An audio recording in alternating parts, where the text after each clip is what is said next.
Ma'am, ரிஷபராசிக்காரர்களுக்கு இந்த வருகின்ற வாக்கிய பஞ்சாங்கத்தின்படி இருக்கக்கூடிய சனிப்பயிற்சி எந்த மாதிரியான நன்மைகள், எந்த மாதிரியான தீமைகள்லாம் பயக்கும் மேம்? ரிஷபத்துக்கு தீமையே கொடுக்க போகிறதில்ல சனி பகவான்மா. சனி பகவான் வந்து பார்த்திங்கன்னா அளவுக்கு அதிகமான நன்மைகள் அதை தான் கொடுக்க போகிறார். பொதுவாக ரிஷபராசி என்பர்களுக்கு சனி பகவான் வந்து பார்த்திங்கன்னா லார்ட் ஆஃப் 9 and 10.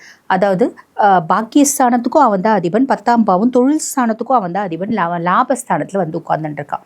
பொதுவாகவே ஜோதிடத்தில் ஒரு கருத்து உண்டுமா, லாபஸ்தானம் அப்படின்றது உபஜயஸ்தானம் அப்படின்னு சொல்லுவாங்க. அந்த இடத்துல ஒரு பாவி வந்து உட்கார்றா அப்படின்னா பெருத்த யோகம் அப்படின்றது உண்டு.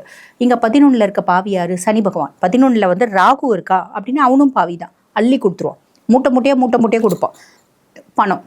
இப்போ சனி இருக்கா அப்படின்போது கட்டுக்கட்டாக கொடுப்பான். அப்போ நம்ம என்ன பண்ணோம்? வேலை செஞ்சால் மட்டும் போதுமானது, உழைச்சா உயர்வு கண்டிப்பாக உண்டு.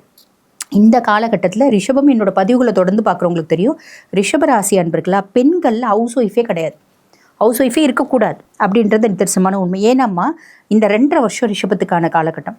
அடுத்து சனி பகவான் 7 நாட்டு சனியாக போவார்.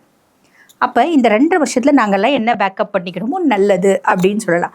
ஆக இந்த லாப சனி அளப்பரிய லாபத்தை கொடுப்பாரு. நம்ம உழைக்க ரெடின்னா, ரிஷபம் வந்து பார்த்திங்கன்னா எப்பயுமே உழைக்கிறதுக்கு கஷ்டப்படக்கூடிய பர்சனாலிட்டிஸ் கிடையாது. உழைக்க நாங்கள் ரெடின்னா கொடுக்க ரெடி. இதை ஒவ்வொரு ரிஷபமும் தெரிஞ்சுக்கணும். நாங்கள் ஹவுஸ் ஒய்ஃபுங்க, எங்களுக்கு 50 வயசு ஆகுது, 60 வயசு ஆகுது, age is just a number.